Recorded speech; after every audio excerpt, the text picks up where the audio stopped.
Our mental health is the topic, the basis for this thing. All of us are aware of this concept of health, that is the definition of the World Health Organization. If I don't have a disease, it doesn't mean that I am healthy. Health is a state of well-being at the physical, mental, social, and spiritual levels, as WHO says. If I plot this curve, you can see that this is the normal health region.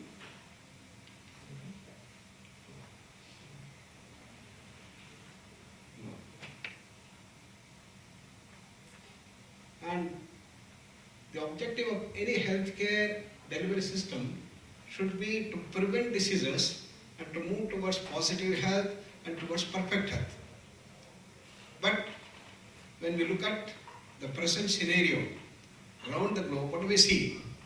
How much of money do we spend for prevention? Though we say prevention is better than cure, we hardly spend 1% of the health budget. How can you expect that you will prevent the diseases? So I have been pleading in the Planning Commission in India that we should allot more budget for prevention. Unfortunately, I have been in the Planning Commission, in the last Planning Commission, they said yes, we should go further, and all people agreed, and they asked, okay, how much will be the budget for this next Planning Commission? And it was decided it should be about 10%. And that the change that has started coming up, and I hope that the same change is going to come up in all parts of the world also. That's how we can move towards positive health. And we know the great contributions of the modern medical system in the last century, in which we were so enthused that we get health for all by 2000, was a big announcement done by WHO. But soon we found that the new pandemics arose at the end of the last century, and we are back to the same group. Whether it is asthma, diabetes, hypertension, heart problem, epilepsy, migraine, cancer, HIV, depression, all soaring high more and more, and we have no solution. One side we have built skyscrapers, specialists, super specialists, tertiary hospitals, and very powerful pharmacological interventions, and all types of surgeries. 5,000 types of surgeries. You can replace almost every part of our body. Now we are rushing ahead to change in our genes, gene therapy. With all these things, why we are not able to tackle these modern NCDs? Why? Why is the big question? It haunts us.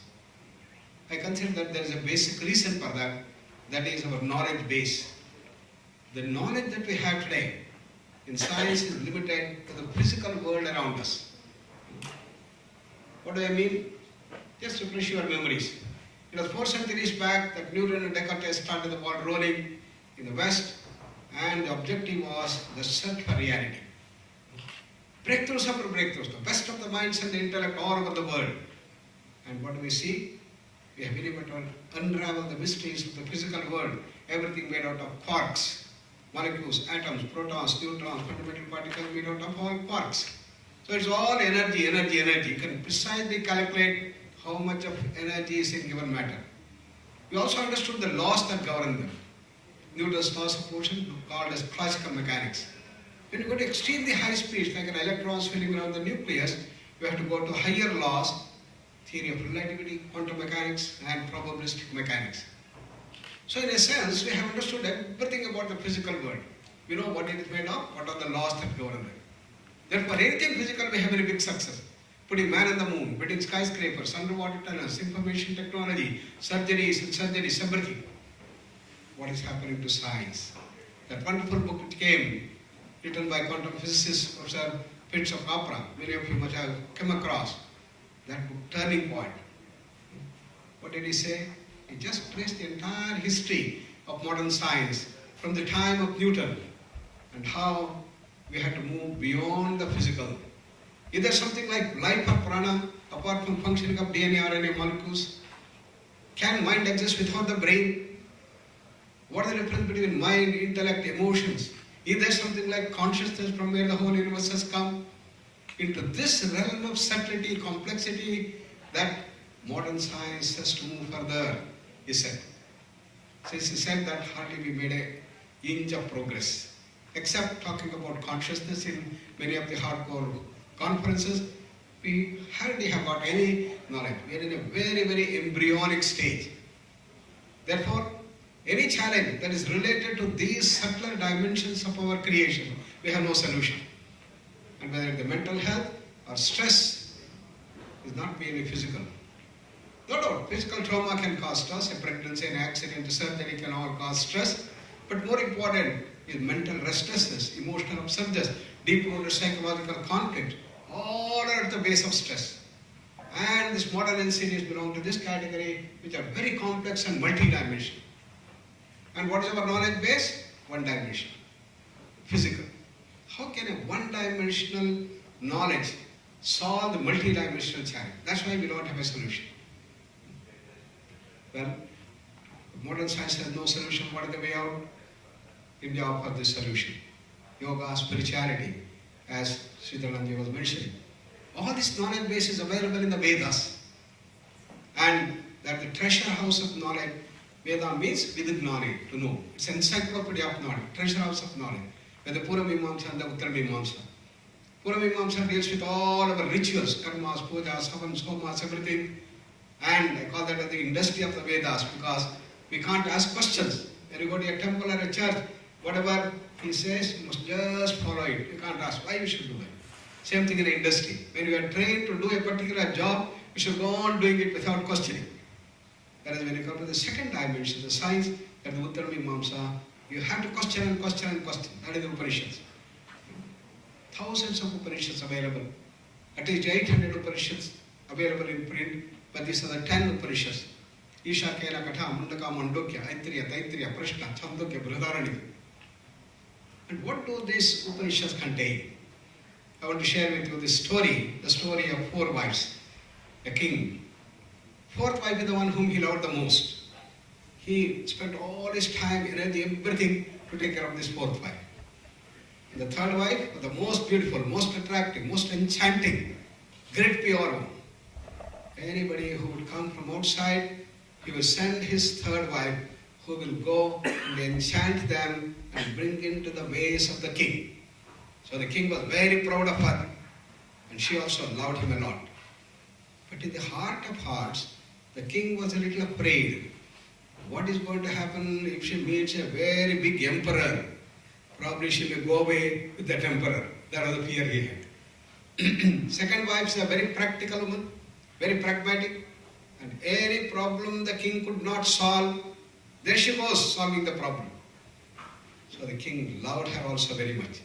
She also loved him. The first wife is a very loyal partner to the king. She was always in the palace, kept the whole palace with immaculate cleanliness, beauty, aesthetics. Anybody who came to the palace, they could feel the wonderful vibrations of serenity, calmness, peace. But nobody knew who is doing all that.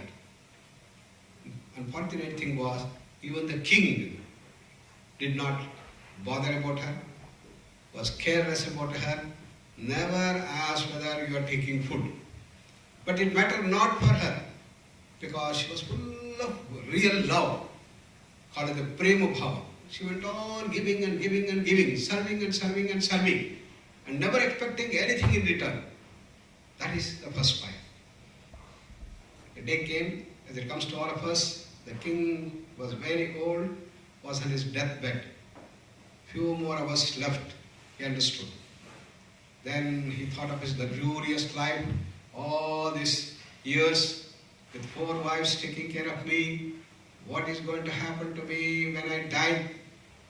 When I go there, I will become all alone. And life will be so boring. What to do, what to do? Then he scratched his head to get some ideas, as many people do. And he got a brilliant idea. What is the idea? Let me see, any of my wives can come with me. Naturally, he turned to his 4th wife, oh dear, I loved you the most. I gave you everything possible on earth, the whole life. Now, I want your company. Please come, join me and let's go to the space. What will she say? You fellow, you are dying. You want me also to die? Get lost. She walked away. A big head to the king. Then turned to his third wife. He has to concoct some new story now to enchant her. See, I have been introducing you to all VVIPs and VIPs here. Now I want to go to the super space. There will be super VVIPs. Come on, join me, let us go. And then I will introduce all these people to you. She says, I am not a fool. A bird in hand is but two in the bush. And I am only waiting for that moment for you to die. Right? I have already fixed up that emperor there. All his doubts came true. Then turned to his second wife. But dear, both these wives have betrayed me so badly. You have solved all my problems in my life. Now I have the biggest problem. I want you to help me and solve this problem. What is the problem? What is the problem? I'm going there, few more hours. I want company, nobody to take care of me. Oh, with all humility, head down, she said, I'm so sorry, my dear, this time I can't help you. The best I can do is carry your dead body to the grave or the crematorium. That's it. All his hopes collapsed. Then he hears a very sweet voice. Oh, my dear, don't worry. I'm going to go with you wherever you go. I will continue to serve you as I have been doing you. Looks, who is that? First wife. How is she? Very thin, emaciated, as if suffering from malnutrition. And look what would have happened to the king. He felt so cut up, so guilty, so ashamed. When I could have done everything for her, I never cared for even a single day. But now she is the only person who is prepared to come and serve me when I go. Shame on me, shame on me. That's the story. Now the question is, who is that king? Who are the four wives? The Upanishad tells us, each one of us represents that king. Each one of us have four wives. Who are they? The fourth wife is the fond body that we love the most. We spend all our energy, time, everything to look after this body. But no matter how much time and energy and effort we lavish in making it look good, this wife is going to say goodbye when we die. Who is the third wife? Most enchanting? Our possessions, our wealth, our beautiful house. Look at my beautiful house I have built by the best of the architecture of the world. I spent so many millions of dollars for that. And I have 45 rooms in my house. How many people? 4 people in the house.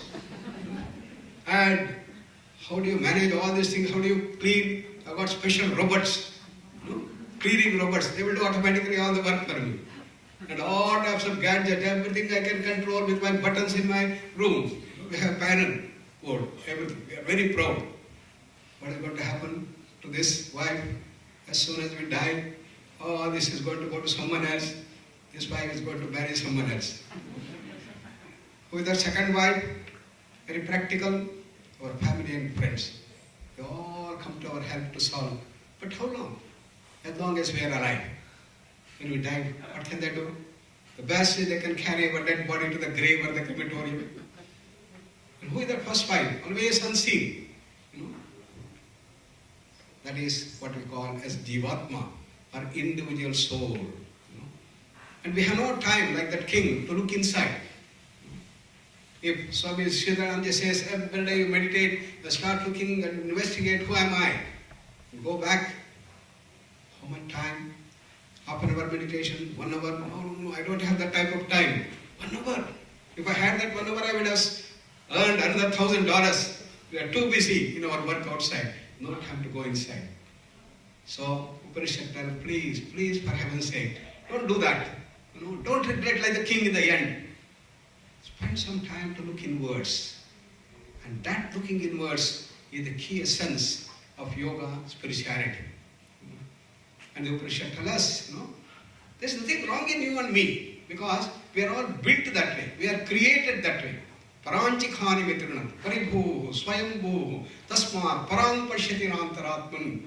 We are all looking outside, hearing outside, senses are outside, and we even investigate the mind, not of ours, but of others, the psychologists. That's the way that we are built. But kaschit dhiraha pratyak atmanam aikshata, avritta chakshuhu, amrutatvam icchan. Kathopanishad says that a great researcher, a person starts looking inwards.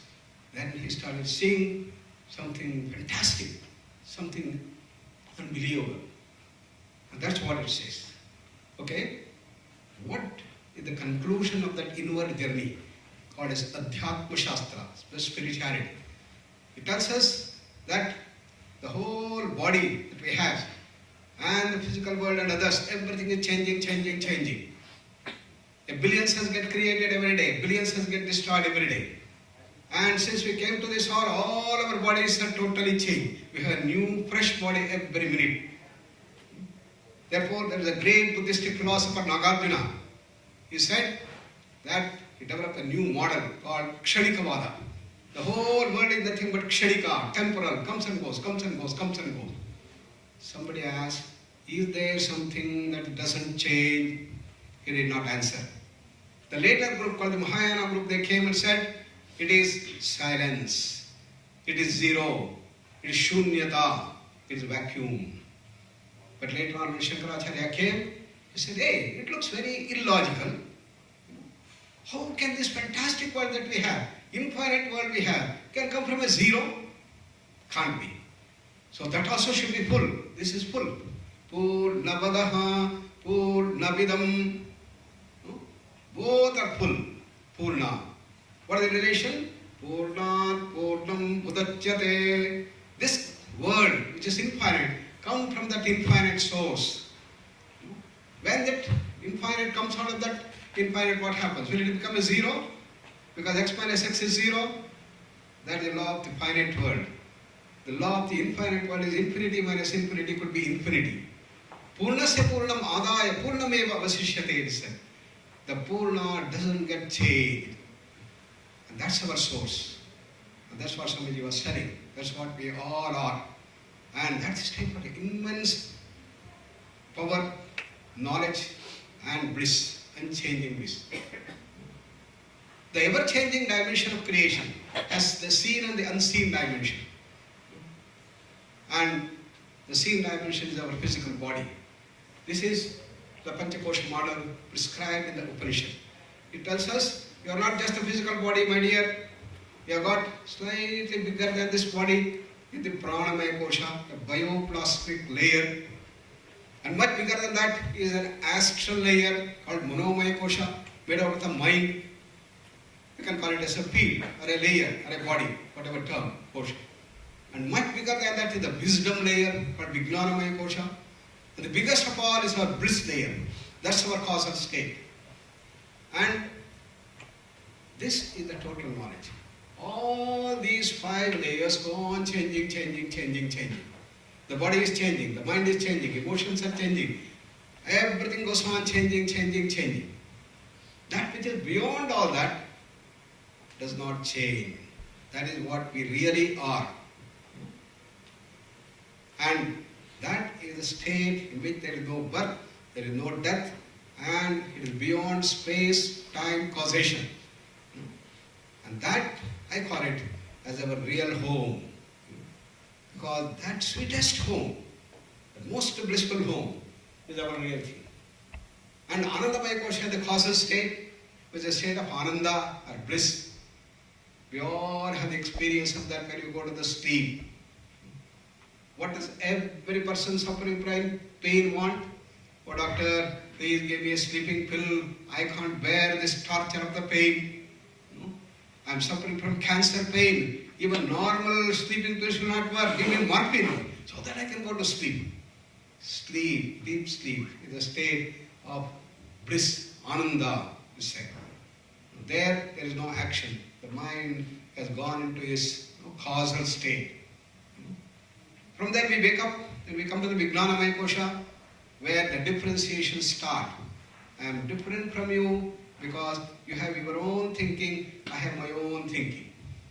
But in Vijnanamaya Kosha, you have the complete knowledge base. And you can just tune your mind and can get all the information from there. How is it ever possible? Thanks to modern technology, we have a web. You can get any information through your Google. I call it this as an infinite Google. And that's what we are. From there, we come down to the next layer, condensing ourselves to the Manomaya Kosha, astral layer, where our likes and dislikes have come, our preferences have arisen, and you have your own preferences, she has her own preferences, and therefore we become more different from one another, and slowly the likes and dislikes become very, very powerful. They become very strong emotions: anger, greed, jealousy, hatred, infatuation, arrogance, kama, krodha, lobha, moha, mada, matsarya. And what is the result of these powerful emotions? They start governing our actions. We know what is right, but we are governed by our emotions. Therefore, I don't do the right things. This is called Duryodhana character within us. Janami dharmam nachame pravrittihi, janami adharmam nachame nivrittihi. They say, I know what is right, I don't do right things. I know what is wrong, I am drawn to do wrong things. A diabetic endocrinologist has told, oh dear, sugar levels have started going up. It is going 9, 10, it is going up. You must stop eating all your sweets. No more sweets. And life becomes so difficult. Without sweet, how can I live? No enjoyment. Doctor, at least can I have sugar in my coffee? Say, no, you can't have sugar also in my coffee. I become so miserable. And somehow you have been managing. After 15 days, there's a big party, your friend's daughter's marriage, and all types of sweets lined up. You start looking at what happens. Kurukshetra war. The tongue is demanding, come on, go and eat, go and eat. Buddhi is telling, no, endocrinologist, diabetes expert, don't eat, don't eat. That is the war. Depending on what wins, matters. If the tongue wins, you have the problem. Let me eat only one small gulab jamun and see, so nice. Let me have a little small piece of birthday cake. How nice it is. And it's so nice you start eating up all sweets. You've done something against what is right. That's called prajnaparadha in Ayurveda. There starts all the problems. All mental and other problems start here in the Manomaya Kosha. It is said. It's called Adhi. It's in the form of an imbalance because of the wrongdoing, the wrong lifestyle, the wrong things that you have done. And what is the structure of that Adhi has been studied in great detail and understood in our Yoga Shastra. Adhi, or the root cause for all the sensories, including the mental health, is in the form of uncontrolled speed of mind. The mind becomes so fast, it is racing. Imagine a drug addict. When he is out of the influence of the drug, what happens? The only thing that he wants in the world is one more drug, one more prick. He will do anything for that. Mind becomes so restless, uncontrolled. And when you are not able to do that, get condensed. These are the dimensions that happen. And then what happens? Adhi start percolating down to our pranamaya kosha. Very near the body it has started hitting. Pranamaya kosha, the layer is like a beautiful lake. And you put a big stone and put it into the lake, the whole lake gets disturbed. Adhi hits the pranamaya kosha goes into an imbalance. But still no diabetes, no depression, nothing whatsoever. Already it has come down to the pranamaya kosha. But they show up as breathing imbalances. Excessive speed of the breathing, shallow breathing, haphazard breathing, jerky breathing, right nostril breathing more than the right breathing. And that imbalances. Who cares if the breath is fast? Who cares if the breath is hollow? And who cares if the breath is only through the right or the left nostril? We continue. Then it starts hitting the higher centers of the brain and causes the stress reaction, the autonomic imbalance, the endocrine imbalance, and all the stress hormones start hitting us. And that starts hitting the different centers of the body. Depending on the weakest portion of our body, you have a good problem.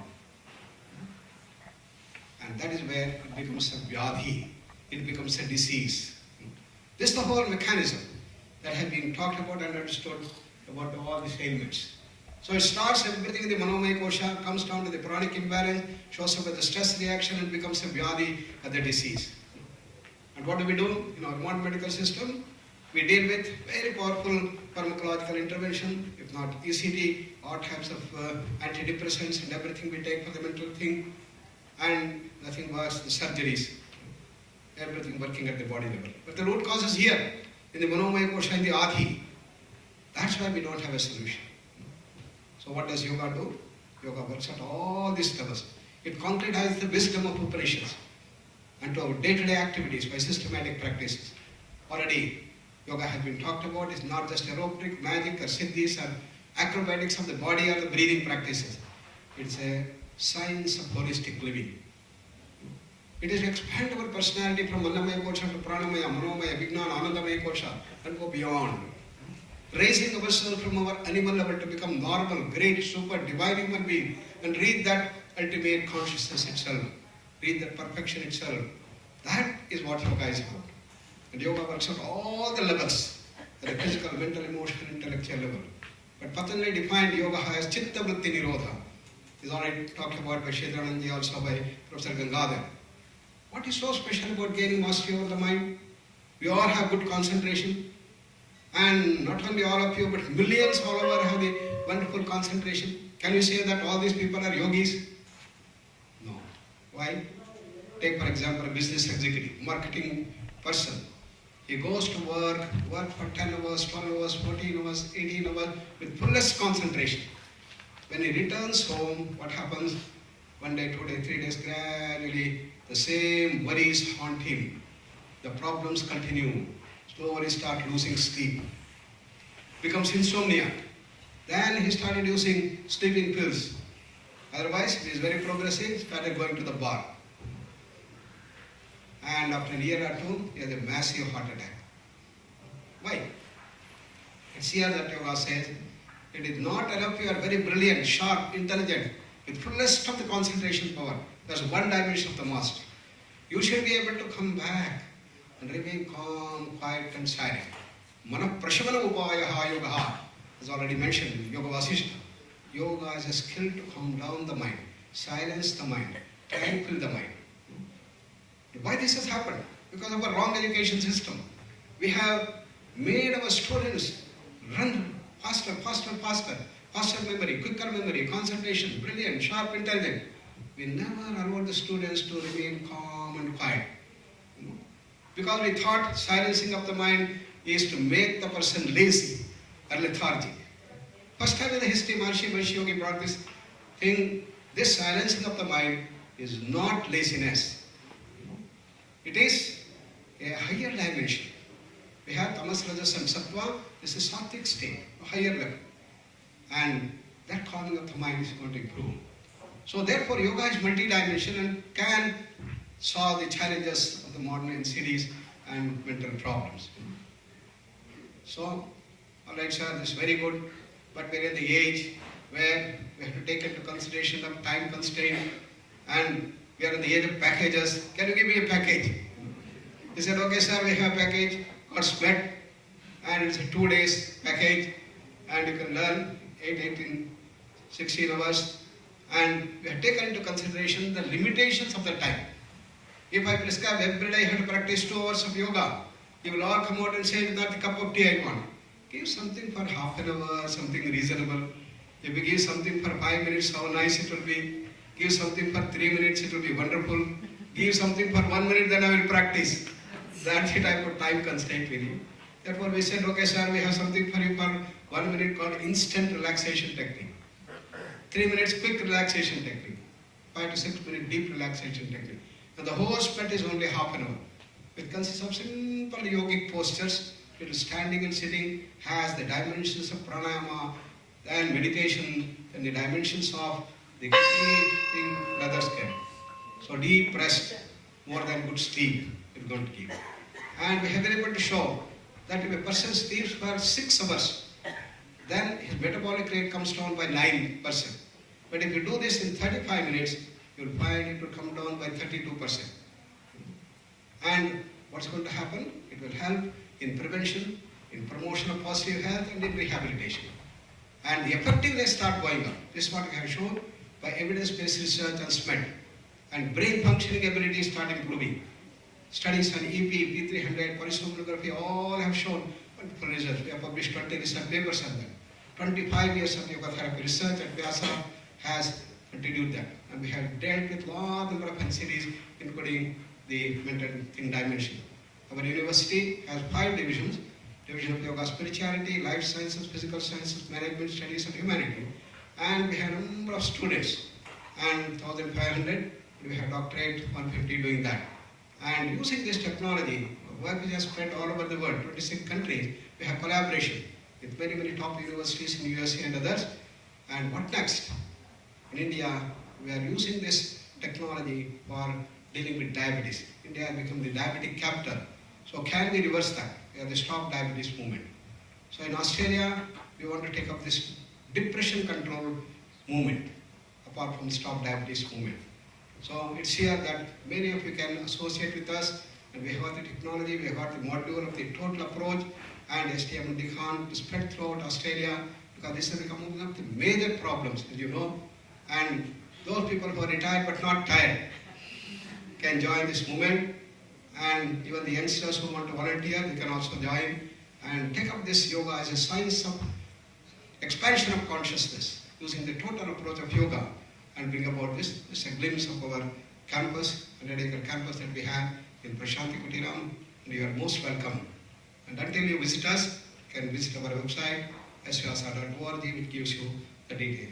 Thank you very much for your attention, and we'll continue. Thank you very much.